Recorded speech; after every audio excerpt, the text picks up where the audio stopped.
సింధూర అయితే ఆ శివయ్యకి అభిషేకం చేస్తూ మధ్యలోనే స్పృహ కోల్పోయి పడిపోతుంది. ఎలాగైనా సరే నేను ఇది పూర్తి చేయాలి, మా అత్తమ్మని బతికించుకోవాలని చెప్పి అనుకుంటుంది. అయినా సరే సింధూర లేవకపోయేసరికి ఇంతలో శ్వేతనాగు వచ్చి నీకు ఇప్పుడు పొడి చేసి చంపేస్తుంది, అయితే నువ్వైనా చెయ్యాలి లేదంటే నీ భర్త అయినా చెయ్యాలని చెప్పి అక్కడ ఉన్న స్వామీజీ చెప్తారు.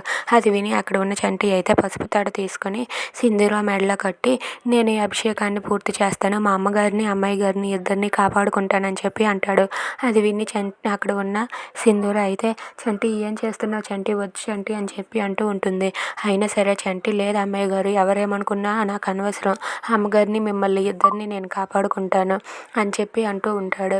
అది విని అక్కడ ఉన్న సింధూర అయితే ఒక్కసారిగా షాక్ అయిపోయి చంటి నేను చెప్పేది విని చంటి, అలా చేయకు చంటి అని చెప్పి అంటూ ఉంటుంది. ఇంతలో సింధూరాకి పెళ్లి జరుగుతుందని చెప్పిన స్వామీజీ అయితే అటుగా వస్తూ ఉంటారు.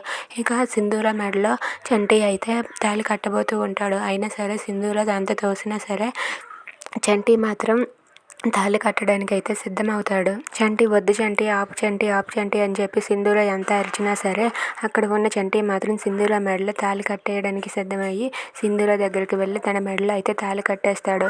సింధూర ఎంత తోసినా సరే వెళ్లకుండా తన మెడలో తాళి కట్టేస్తాడు. ఇంతలో అక్కడికే వచ్చిన స్వామీజీ అయితే ఆ రోజు నేను చెప్పినట్లుగానే ఈరోజు జరిగింది అని చెప్పి అనుకుంటూ ఉంటారు.